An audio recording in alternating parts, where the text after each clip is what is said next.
जिले की 2 महिलाओं ने सहकारी क्षेत्र में अपनी सक्रिय भूमिका से केंद्रीय सहकारिता मंत्री अमित शाह का ध्यान आकर्षित किया।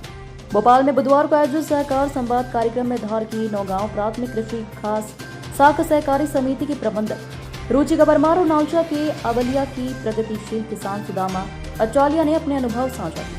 केंद्रीय मंत्री अमित शाह ने न केवल इनसे चर्चा की बल्कि उनके सुझाव को गंभीरता से लेते हुए योजनाओं से जोड़ने का आह्वान भी किया। कार्यक्रम के दौरान जब सुदामा अचालिया ने शाह से खेती की आधुनिक तकनीक को लेकर पूछा तो उन्होंने बताया कि मल्चिंग और ड्रिप विधि अपनाने के बाद उनका मुनाफा पहले की तुलना में 75% तक बढ़ गया है। अब वह टमाटर, मक्का और सोयाबीन की खेती कर रही हैं। संस्था से उन्हें बिना ब्याज लोन भी मिल रहा है। वहीं शाह ने सुदामा से चर्चा करते हुए कहा कि मंडी के बजाय भारत सरकार की किसान ऐप पर रजिस्ट्रेशन कराए ताकि न्यूनतम समर्थन मूल्य से ज्यादा रेट पर बाजार में बेच सकें और कम रेट होने पर सरकार आपकी मक्का की फसल खरीद सके। कार्यक्रम में जब नौगांव समिति की प्रबंधक रुचिका परमार ने शाह से चर्चा की तो उन्होंने बताया कि उनकी संस्था में 2508 सदस्य हैं और लगभग 15 करोड़ रुपए का सालाना नगद और खाद बीज का वितरण होता है और 1 एकड़ अनुपयोगी भूमि जिस पर मैरिज गार्डन बनाए जाने की योजना का प्रस्ताव रखा। इस पर मंत्री शाह ने लोन दिलाने की सहायता का आश्वासन दिया। मध्य प्रदेश धार जिले से नालछा से आई हूँ। मैं किसान हूँ और मैं सोसाइटी में सदस्य बनी हुई हूँ। किसान कार्ड अब मिला हुआ। मैं कृषि का काम ही करती हूँ, खेती करती हूँ और आंगनबाड़ी चलाती हूँ। तो खेती में पहले मतलब थोड़ा ज़्यादा ये नहीं होता था, पहले खाद भी, अब नई युग का नए हिसाब से हम कर रहे हैं। अभी मेरे को लोन भी मिलता है सोसाइटी से बिना ब्याज पे, और मल्चिंग बिछाना या ड्रिप लगाना, इससे खेती करती हूँ। मेरे को बिना ब्याज पे लोन भी मिलता है सोसाइटी से और उससे मेरे को फायदा बहुत हुआ है।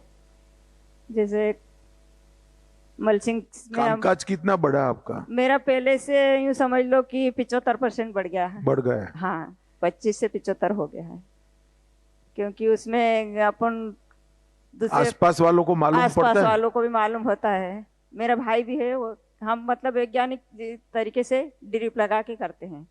गेहूँ पहले गेहूँ चने बोते थे, अब गेहूँ चने कम कर दिए।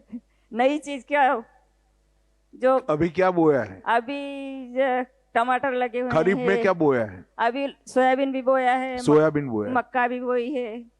फिर अपने अब मक्का सरकार खरीद लेती है एमएसपी पर, मालूम है आपको? हाँ, खरीदते हैं ना। कौन खरीदता है? हम मंडी पहुंचाते हैं, मंडी में भेजते हैं और सोसाइटी में भी पहुंचाते हैं। मंडी को मत भेजिए आप, 2 संस्था है भारत सरकार की जी।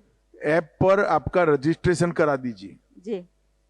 वो रजिस्ट्रेशन करने से आप एकदम सेफ हो जाएगी इस दृष्टि से। अच्छा। कि एमएसपी के रेट से मक्का वो खरीदने का रेट तो भारत सरकार उसी रेट से खरीद लेंगे, सीधे खरीदेंगे। हाँ, आपको कोई चिंता करने की जरूरत नहीं। हाँ, आपके बस स्टेशन पर आकर वो आपका मक्का उठा जाएंगे। तो आप सभी मक्के के किसानों को और दलहन के किसानों को ये कह सकती हैं कि भारत सरकार 100% मक्का और दलहन 2 चीजों पे दो चीजें खरीद लेगी। और वो तभी खरीदेगी जब आप वो ऐप पर रजिस्ट्रेशन करवाएंगे।